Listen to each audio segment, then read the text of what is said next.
And welcome back to our half-hour special on the best of our town, Fairbury. Most people around Jefferson County will agree that there is no better place for a family reunion than Camp Jefferson. And as our Lance Schwartz tells us, the mere thought of the 40-acre retreat sends many of the locals into a wave of nostalgia.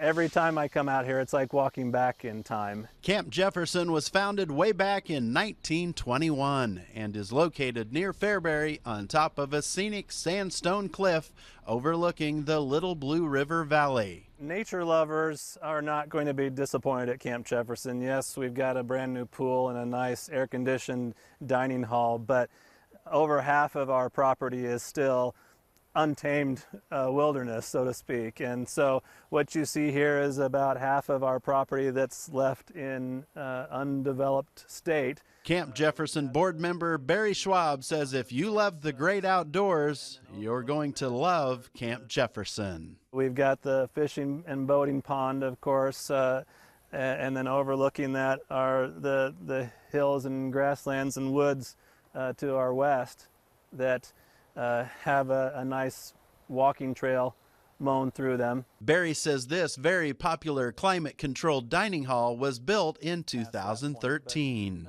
These photos from the 20s are showing you what the facilities were like at that time. It's just a great place to come and camp.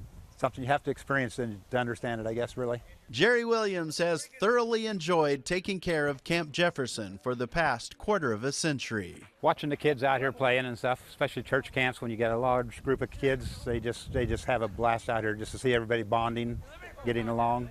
It's great. It was really fun. You guys see family that we don't usually see. There are a ton of fun things to do here at Camp Jefferson, but the latest, greatest place to have fun is right here at the brand new pool. Is that safe to say? Yeah! This is our first season of operation with the new pool. And it was a generous donation that made this pool a reality. Nobody on the board was really eager to start in on that fundraising campaign, but thankfully we didn't have to because a donation landed in our laps at the 11th hour, so to speak. Just another very high-profile example of how this camp has meant so much to so many over the past century. We're certainly well prepared now for the next 100 years, I think. Now, Camp Jefferson is open to reserve for your next family reunion or church camp, and you can book a reservation for Camp Jefferson in every month of the year except January and February. I'd like to know why Lance didn't jump in the pool there. He was close. He had work to do. Yeah. He had work to do. That's okay. right. That's the excuse. All right. Well, now to the classroom where the Fairbury Public School System is taking a good thing and making it even better, starting with their multi-phase facility improvement project in 2016. The Fairbury School Board is committed to minimizing financing costs, so they're paying as they go as they plan to complete $6 million worth of projects. And the first area that got renovated in Phase 1 was the high school office and main entrance. And there is also a similar project currently under construction at Central Elementary School. It's been really incredible to hear the public response, the community response. They really seem to be appreciative that we're not wanting to throw away the old and just build new. We want to put money back into our facilities and really appreciate the history of our facilities. Fairbury Jeff fans have been very impressed with the completed renovation of the high school gymnasium, complete with a giant Jeff man right in the middle of the court. And the superintendent says he's looking forward to doubling the size of the ag, woodshop, and auto education programs and adding 3 new science labs in Phase 2. But that's not the only place undergoing some major renovations. The city pool was closed for business this summer with an eye towards next year. That is when a brand new $3.5 million pool complex will open in the city park. Groundbreaking for this zero-entry pool took place this past June, and when it's done, this complex will have all the bells and whistles. The pool complex will have many slides, a high diving board, and a low board. It'll have 8 lanes for the swim team, and it will also include a current channel. Well, I think the pool's critical for the development of the city. It's It's a high priority item. It gets used for more than just recreational reasons. It gets used for swim team. It brings in crowds. It is a draw to the community, just for people to come and swim, kind of doing little staycations throughout the state. Lots of people will come and use it for that as well. Now, one interesting bit of history, the same firm that built the city's previous pool in 1953 is building the new one, and city officials tell us they are hopeful the new pool will last for more than 6 decades like the last one did.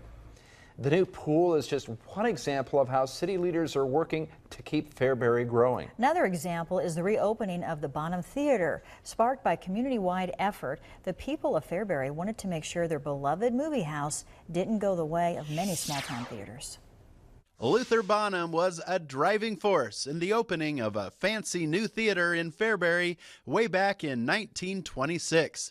And the newspaper clipping on the day it opened proclaimed that Fairbury's new $100,000 theater was built for entertainment and comfort. Well, the Bonham Theatre delivered for more than 8 decades. But it was a very sad day in the summer of 2012 when the Bonham Theatre closed down after 86 years in business. But it wouldn't be closed for long because a group of concerned citizens gathered together and started to plan for the comeback of the Bonham. Then the fundraising and the planning began. And right there in the thick of things was Brooke Schwab. The project took about $800,000 for the renovation. Also involved in the renovation was a lot of blood, sweat, and tears. I mean, it's been a lot of work. We've had some ups and downs. A lot of people didn't think we'd do it. I mean, a lot of people didn't expect us to be successful, but it was perseverance and just wanting it for the community. This Fairbury native knew just how much the revitalization of the Bonham would mean to her hometown. There's a lot of things in Fairbury that have disappeared, and we needed this. We needed this economic development. We needed this for our community, and it's so exciting that it's turned out as well as it has, and we've had the support from the community. And volunteers are a major reason why this nonprofit project has been so successful. I'm born and raised here, and I'm a Fairbury person, and the theater was closed. I wanted it opened up for my kids and for kids in general so that we could have entertainment here in Fairbury. Jason Trim is the volunteer coordinator at the Bonham. We've had over 250 volunteers in some sort of capacity helping out. So to have 250 plus volunteers in a town this size to help to make this happen has been great. In addition to the main theater, there's also a small theater upstairs where the balcony used to be. We're fundraising now to be able to open the second screen, and it's needed. I mean, it's necessary because of the way the production companies limit you on getting movies. Jason welcomes everyone to visit the Bonham and witness the transformation that's occurred in this 92-year-old building. I mean, you think you know what a theater looks like, and the historical aspect of this, it's beautiful. You'll love it. As you just heard, more donations are needed to complete the restoration of the small theater upstairs. So if you'd like to assist in making that happen, you can go to the Our Town page at 1011now.com for a link to donate. Crystal Springs is already an excellent park, but Fairbury city officials continue to improve it. We've done kind of a little waterfall project. There's something every winter we try to do to make it better. We will pay a visit to scenic Crystal Springs Park when the best of Our Town Fairbury returns. Stay with us.